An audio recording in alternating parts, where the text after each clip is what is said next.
เฮ็ดยังไปคลิปบ่อ่าที่กินมังหน้ากับเจลมังหน้าที่ว่าสั่งมาค่ะเนี่ยแต่กินบุกสมไม่ได้ที่กินมังหน้าเอาเปลือกมันออกก่อนโอ้เดี๋ยวเราเดี๋ยวกินบ่เสร็จจำคนของกับตัวปันเนาะของผี เป็นข้าวน้ำลายได้เนี่ยมีเจลเนาะเจลใส่คนเจลมาเกลือเกลือโอ้ มาเลย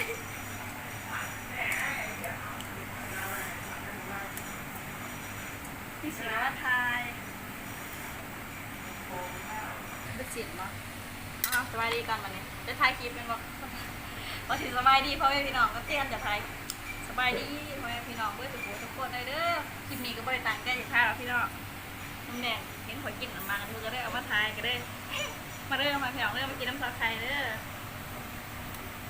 นี่มันห้ามกินเมื่อเดี๋ยวนี้มันขมเนาะใครจะกินไหมนะนี่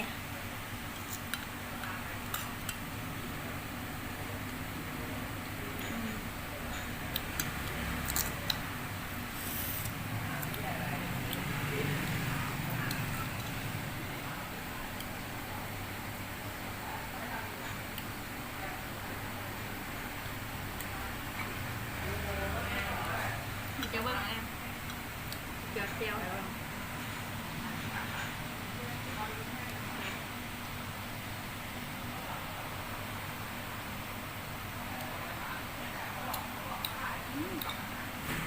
ถึงเศร้าไก่เนื้อเป็นน้ำลายได้แต่พี่น้องเกลือกิ่งเกลือกับบักพีข้าวนี่นะพี่น้องเนาะมันได้กินบักสมชมตำหมูหุ้งกันยังกระแสบอยู่หันอยากกินแบบเปรี้ยวๆนะพี่น้อง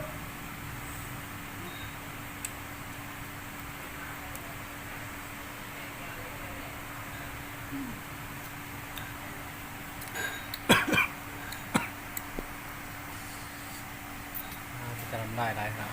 เอามาฉีดเมื่อจากเหนียนอย่าเบิ่งพ่อแม่พี่น้องมือกอกอยากกินน้ำสาใครจะเบิ่งมือจับมันสิเพื่อยังอยากน้ำได้เดี๋ยวจะให้มันกินอ่ะมือจะใครมีแต่พริกคอไฟอัมเลือพี่น้องเพราะว่าใส่มือยิบเนาะ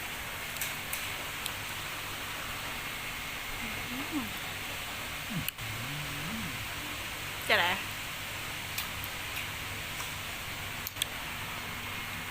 เปรี้ยวจี๊ด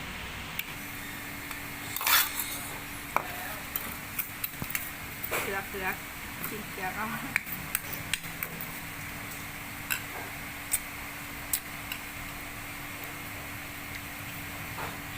่ได้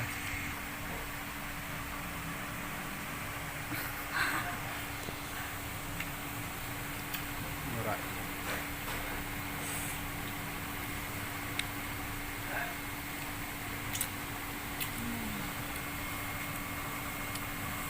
ทำสุดท้ายแล้วพี่น้อง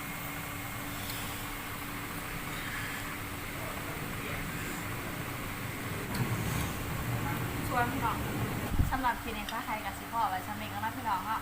ฝากกดไลค์กดแชร์กดติดตามชาติไทยนี่เด้อตัวเป็นกันนะเจอในการทำคลิปน้องพี่น้องเนาะบ๊ายบายขอกันคลิปหน้า